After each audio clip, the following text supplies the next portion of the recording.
പഴവർഗ്ഗങ്ങൾ വാങ്ങിയ ശേഷം പണം നൽകാതെ യുവാക്കൾ കടന്നുകളഞ്ഞതായി പരാതി.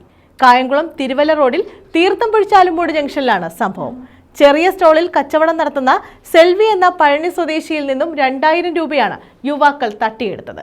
ചുമന്ന ഒമ്നി വാനിലെത്തിയാണ് യുവാക്കൾ തട്ടിപ്പ് നടത്തിയത്. കായംകുളത്ത് റോഡരികിൽ പഴവർഗ്ഗങ്ങൾ വിൽക്കുന്ന തമിഴ്നാട് സ്വദേശിനിയുടെ പണം തട്ടിയതായാണ് പരാതി. കായംകുളം തിരുവല്ല റോഡരികിൽ തീർത്ഥം പൊഴിച്ചാലുംമൂട് ജംഗ്ഷന് തെക്ക് വശത്തായി ചെറിയ സ്റ്റോളിൽ പഴവർഗ്ഗങ്ങൾ വിൽക്കുന്ന സെൽവി എന്ന പഴനി സ്വദേശിയിൽ നിന്നും 2000 രൂപയുടെ പഴവർഗ്ഗങ്ങൾ വാങ്ങിയാണ് യുവാക്കൾ കടന്നുകളഞ്ഞത്. ശനിയാഴ്ച ഉച്ചയ്ക്ക് 1 മണിയോടെയാണ് ചുവന്ന ഓമിനി വാനിൽ യുവാക്കളെത്തി പേരയ്ക്ക, മാങ്ങ, സപ്പോട്ട എന്നിവ വാനിൽ നിന്നും ഇറങ്ങാതെ വാങ്ങിയത്. പണം കൈവശമില്ലെന്നും ഓൺലൈനായി നൽകാമെന്നും യുവാക്കൾ പറഞ്ഞു. തുടർന്ന് സ്കാനറിന്റെ സ്റ്റാൻഡ് സെൽവി താഴെ നിന്നും എടുക്കുന്ന സമയം കൊണ്ട് ഇവർ വാനുമായി കടന്നുകളയുകയായിരുന്നു. കഴിഞ്ഞ 5 വർഷമായി സെൽവി കായംകുളത്ത് പഴവർഗ്ഗങ്ങൾ കച്ചവടം ചെയ്തു വരികയാണ്. 5 വർഷമാ കച്ചവടം. 5 വർഷം. മാമ്പഴം, സപ്പോട്ട, പേരക്ക, ഓമക്ക எல்லாமே. இதுக்கு முதல்ல எப்பவுமே இந்த மாதிரி சம்பவம் நடந்ததே இல்லை.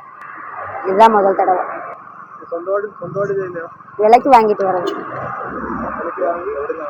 பழனி மார்க்கெட்டில். குடும்பம் 2 பெண் குழந்தை ஊரில் இருக்கு.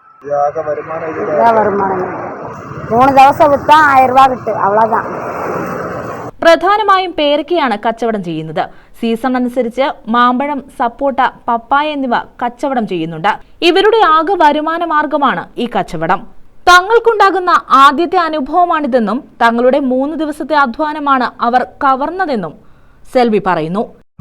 லேனில் 2 ஆள்கார் வந்து சாதனம் கேட்டு பேரக்காய், சப்போட்டா, மாம்பழம் எல்லா சாதனம் வாங்கி பணம் கேட்டதுக்கப்புறம் ஜிபே இருக்குதான்னு கேட்டு ஜிபா கேட்ட இருக்குன்னு சொல்லி எடுத்து காமிக்கிறதுக்கு வண்டி எடுத்துகிட்டு போய் 2000 ரூபாய்க்கு வாங்கி மதிய உச்சைக்கு இന്നലെ 2 ஆள். Omni van red colour. Police வந்து கேட்க இந்த மாதிரி சொன்னோம். வண்டி நம்பர் வேணும்னு പറഞ്ഞു. நம்பர் தெளிவாக தெரியல. കാർ മട്ടും പാത്ത് നമ്പർ പറയില്ല. ഇവരെ കബളിപ്പിച്ച് കടന്ന യുവാക്കളുടെ ഒമിനി കാറിന്റെ ദൃശ്യങ്ങൾ സമീപത്തെ വ്യാപാര സ്ഥാപനത്തിലെ CCTVയിൽ നിന്നും ലഭിച്ചിട്ടുണ്ട്. കായംകുളം പോലീസിൽ പരാതി നൽകിയതിനെ തുടർന്ന് പോലീസ് CCTV പരിശോധിച്ച് അന്വേഷണം ആരംഭിച്ചു വരികയാണ്.